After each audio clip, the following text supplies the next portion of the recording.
प्रिय विद्यार्थियों, मैं जैसे गहलोत पीजीटी हिंदी केंद्रीय विद्यालय वायुसेना स्थल नलिया।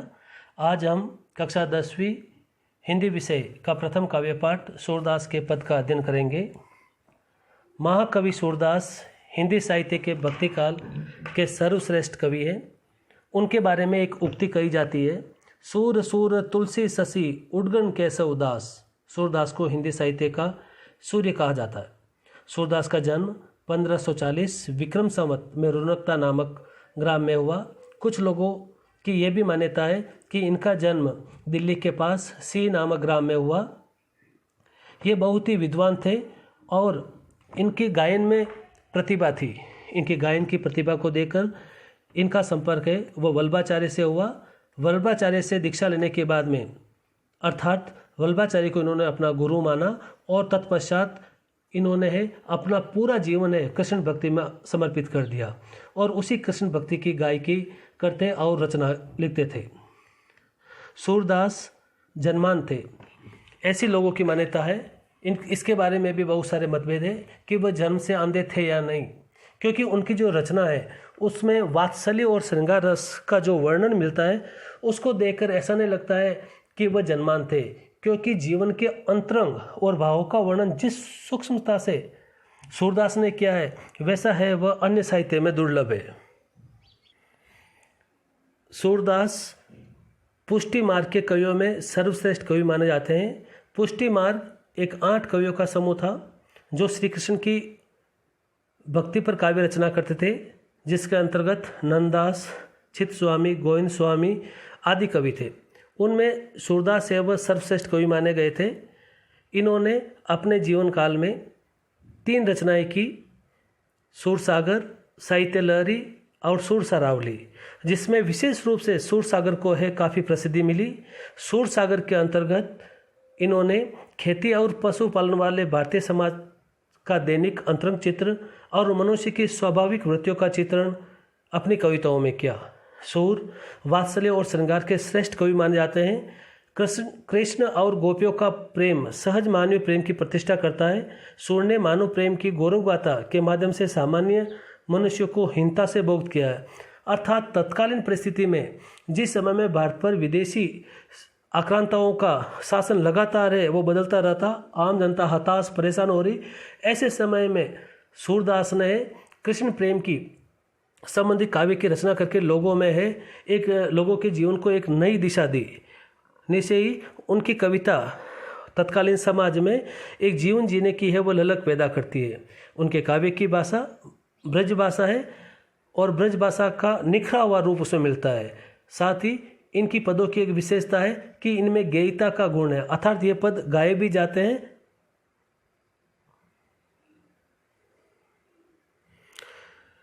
हम सूरदास के पदों को यहाँ पर वात्सल्य और श्रृंगार वर्णन के माध्यम से समझेंगे, क्योंकि इन दोनों ही रसों की जो मनोरम अभिव्यक्ति है वह सूरदास ने अपने काव्य में की।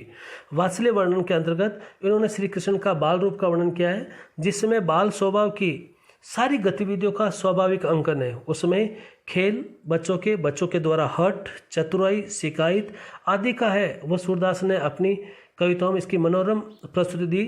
बालक कृष्ण अपनी माँ से जो चंद्र खिलौना है वो लेने की जिद करते हैं, मैया मैं ले हो चंद खिलौनो।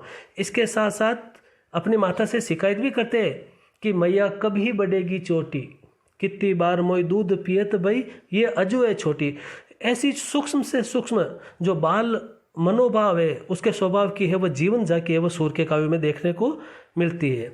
इसके अलावा सूरदास ने श्रृंगार रस की भी मनोरम अभिव्यक्ति दी है। श्रृंगार वर्णन के अंतर्गत कृष्ण और गोपियों का प्रेमांकन किया गया।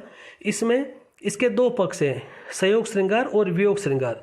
जिस समय में श्री कृष्ण ब्रज क्षेत्र में रहते हैं, गोपियों के साथ रहते हैं, उनकी रास लीलाओं का जो भी वर्णन है वह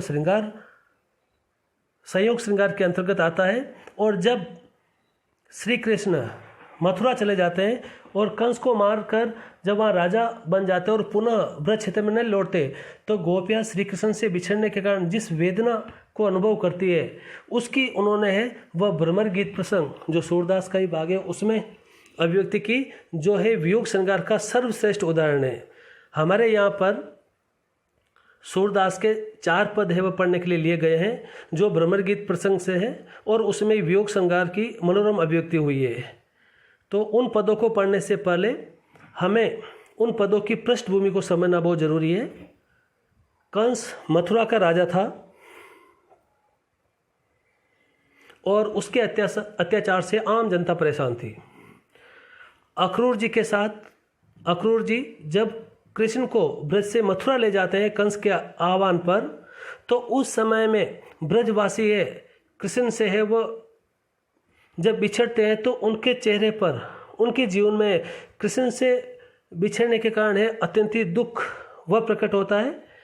लेकिन श्री कृष्ण उनको आश्वासन देते हैं कि मैं कुछ समय बाद पुनः लौट आऊँगा। लेकिन कंस को मारकर जब कृष्ण मथुरा के राजा बन जाते हैं, तत्पश्चात वह पुनः ब्रज क्षेत्र की ओर नहीं आते हैं और उधर उनके प्रेम में अनुरक्त गोपियाँ है वह श्री कृष्ण का इंतजार करते करते अपनी विरह वेदना को है वह अनुभव करती है और उस व्यथा को वह सहन करती है।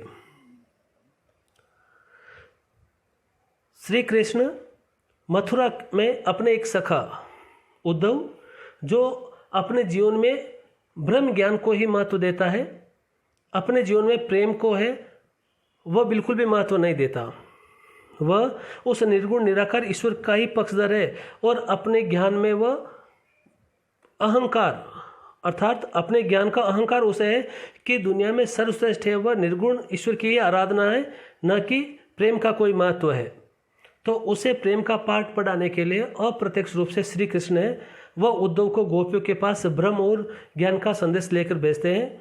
वह अपने सखा उद्धव से कहते हैं कि इस समय में ब्रज में गोपियों को है वो ब्रह्म ज्ञान की जरूरत है, इसलिए तुम मेरा आदेश लेकर ब्रज क्षेत्र जाओ और गोपियों को ब्रह्म और ज्ञान का संदेश दो, जिससे वह अपने विरह से मुक्त हो सके।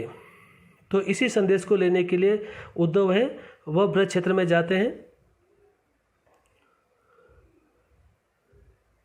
जिस समय में वह ब्रज जाते हैं तो उस समय में वह देखते हैं कि श्री कृष्ण के विरह में जो गोपियाँ है वह व्याकुल है, उस विरह वेदना में वह किस प्रकार दुखी है इसका दृश्य देखते हैं।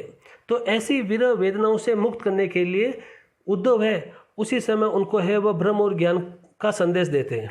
लेकिन गोपियाँ जो श्री कृष्ण के प्रति उनका एकनिष्ठ प्रेम है वे इस ज्ञान मार्ग को बिल्कुल भी नापसंद कर देती है। वे उद्धव की बात को है तनिक भी है वह ग्रहण करने के लिए तैयार नहीं है। यद्यपि उद्धव है वह कृष्ण के सखा है, इसलिए वह प्रसन्न होती है कि वो उनके मित्र है और एक तरह से उनके मन में जो जल्लाट है, जो शिकायत है, जो उलाहना है उद्धव के प्रति, वह प्रत्यक्ष रूप से उद्धव को नहीं कहती है। उसी समय में एक भ्रमर है वो उड़ता हुआ आता है, तो गोपियाँ अपने मन की बात है उस भ्रमर को लक्ष्य करके अर्थात वह उस भ्रमर को संबोधित करके वह उद्धव को कहती है अपनी सारी व्यथा को। वह भ्रमर पर कटाक्ष करती है, वह उद्धव को उलाहना देती है कि तुम्हारा ये निर्गुण ज्ञान है इसकी जरूरत यहाँ नहीं है। हम हैं वह कृष्ण प्रेम में अनुरक्त है और इस संसार में ये कृष्ण प्रेमी है वह सर्वश्रेष्ठ जीवन जीने का आधार है। तुम्हारा ये ब्रह्म और ज्ञान का संदेश है ऐसे लोगों की जरूरत है जिसका मन है वह डावाडोल है, जिसका मन भ्रमित है। हमारा मन तो श्री कृष्ण के प्रेम में एकनिष्ठ है। इस समय गोपियाँ उद्धव के जो ज्ञान योग है उसको ग्रहण न करने की वजह भी बताती है और अपना जो कृष्ण प्रेम है उसकी सार्थकता भी बताती है। तो इसी समय जो गोपियाँ अपनी बातें उद्धव को कहती है वही 4 पद है हमारे पढ़ने के लिए लिए गए हैं। प्रथम पद,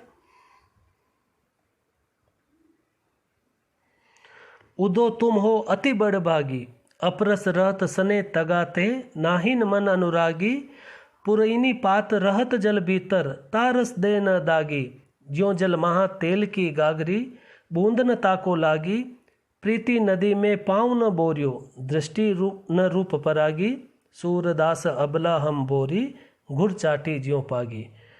इस पद में गोपिया है वह उद्धव को कहती है। पहले हम शब्दार्थ देख लेते हैं। अति का अर्थ है अत्यंत, बड़भागी का अर्थ है भाग्यवान, यहाँ गोपियाँ उद्धव को भाग्यवान है वो व्यंग्य में कहती है, वास्तव में वो भाग्यवान नहीं है, ये बताने के लिए ही उसको भाग्यवान कहती है। अपरस इसका अर्थ है अछूता, नीरस या दूर। स्नेह का अर्थ प्रेम। तगा का अर्थ है धागा या बंधन। नाहिन न ही। अनुरागी का अर्थ अनुरक्त या प्रेम में डूबा। इसमें गोपियाँ ये कहती है कि उद्धव तुम हो अति बड़भागी, हे उद्धव तुम बहुत ही भाग्यवान हो। या गोपियाँ अपनी बात व्यंग्य के माध्यम से कहती है। जब उद्धव उनको श्री कृष्ण प्रेम को भूलकर जब ज्ञान और योग का संदेश है वह ग्रहण करने के लिए कहता है, तब गोपियाँ कहती है कि हे उद्धव तुम बड़े भाग्यवान हो।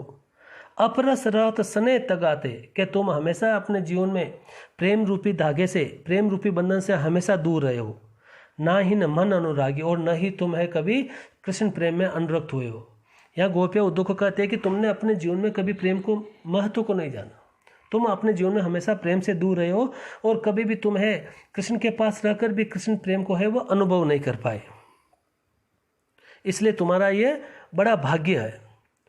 पुरैनी पात रहत जल भीतर, या गोपिया कहती है कि पुरैनी पात रहत जल भीतर, तारस देन दागी, जो जल महा तेल की गागरी, बूंद न ताको लागी।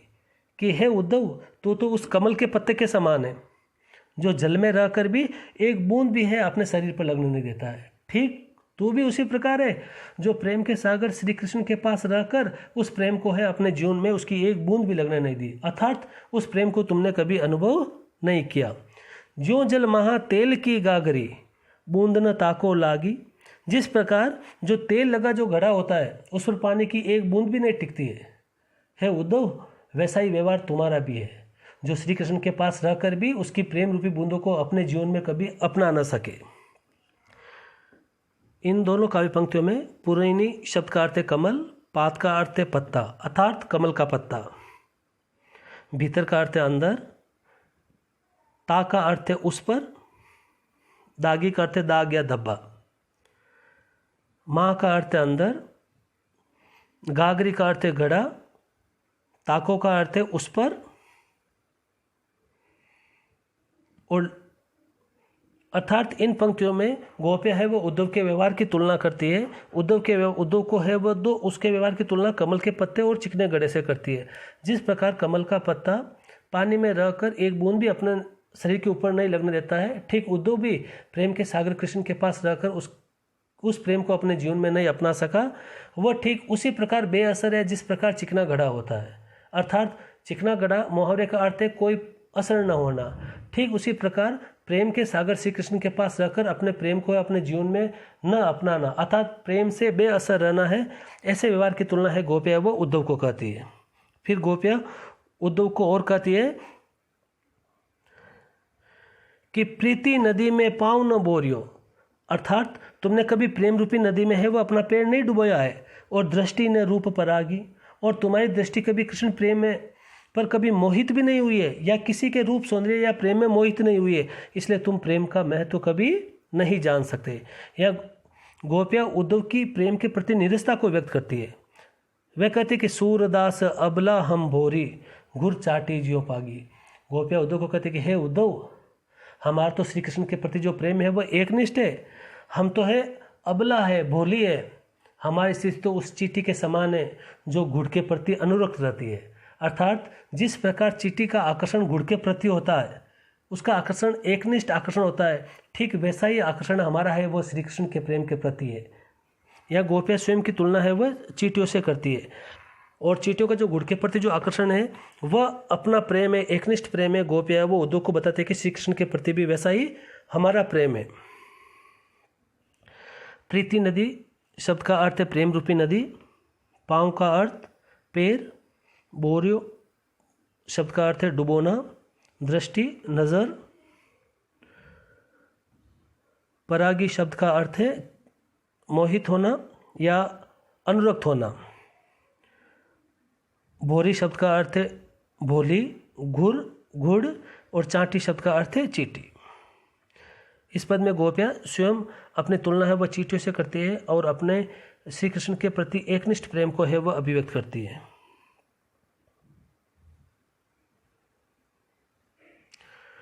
इस पद का हम शिल्प सौंदर्य देखेंगे। इस पद में जो प्रयुक्त भाषा है वह ब्रज भाषा का प्रयोग किया गया। कवि ने ब्रज का है वह निखरा रूप है इस काव्य में है वह प्रयोग किया है। इसमें वियोग श्रृंगार रस की मार्मिक अभिव्यक्ति हुई है। गोपियाँ श्री कृष्ण से बिछड़ने के बाद उनके जो मन की दशा है श्री कृष्ण से बिछो होने के कारण उसकी अभिव्यक्ति है वह गोपियाँ इस पद में करती है, इसलिए इसमें वियोग श्रृंगार है, इसमें उनकी पीड़ा है, विरह वेदना है वह अभिव्यक्त हुई है। प्रीति नदी में पाँव न बोरियो, इसमें प्रीति नदी जो शब्द है उसमें रूपक अलंकार का प्रयोग हुआ है, क्योंकि यहाँ पर प्रेम रूपी नदी उपमेय और उपमान में अभेद बताया गया, इसलिए इसमें रूपक अलंकार है। यहाँ पर ज्यों जल महा तेल की गागरी बूंद न ताको लागी, इसमें उदाहरण अलंकार है। साथ ही गुड़ चाटी ज्यों पागी, इसमें भी उदाहरण अलंकार है। अर्थात इसमें गोपियाँ स्वयं की तुलना करती है और उसका उदाहरण है वो चींटियों के माध्यम से स्वयं की तुलना करती है। इसी प्रकार ज्यों जल महा तेल की गागरी, इसमें है गोपियाँ उद्धव के व्यवहार की तुलना है वह तेल की गागर से करती है, और साथ ही इसमें दोनों में वाचक शब्द ज्यों वाचक शब्द आया है, इसलिए इसमें उदाहरण अलंकार है। इसमें व्यंग्य का कुशल प्रयोग किया गया, क्योंकि बड़भागी शब्द है वह व्यंग्य को बताता है। वास्तव में उद्धव का ये भाग्य नहीं है, बल्कि उसका दुर्भाग्य है कि वह कृष्ण प्रेम से भी अछूता रहा। यह पद सूरसागर ग्रंथ के भ्रमर गीत प्रसंग से लिया गया और गोपियों की कृष्ण के प्रति एकनिष्ठ प्रेम की अभिव्यक्ति हुई है।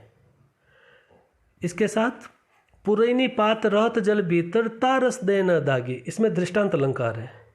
दृष्टांत अलंकार की यह पहचान होती है कि कवि कोई बात को जब कहता है और दृष्टांत के रूप में यदि दृष्टांत भी उसका साथ साथ में बताता है उस बात को स्पष्ट करने के लिए, तो वह दृष्टांत अलंकार है। इसमें उद्धव की निरस्ता बताई कि अपरस रहत सने तगाते नाहिन मन अनुरागी, कि उद्धव है वह हमेशा प्रेम से दूर रहा और न कभी है कृष्ण प्रेम में अनुरक्त हुआ। तो इस बात को स्पष्ट करने के लिए दृष्टांत दिया गया कि जिस प्रकार कमल का पत्ता वह जल में रहता है लेकिन उस जल की एक बूंद भी धारण नहीं करता है, ठीक वैसे ही उद्धव है। इसलिए इसमें दृष्टांत अलंकार है, क्योंकि इसमें कोई भी उदाहरण अलंकार इसको इसलिए नहीं कहेंगे क्योंकि इसमें कोई वाचक शब्द नहीं है।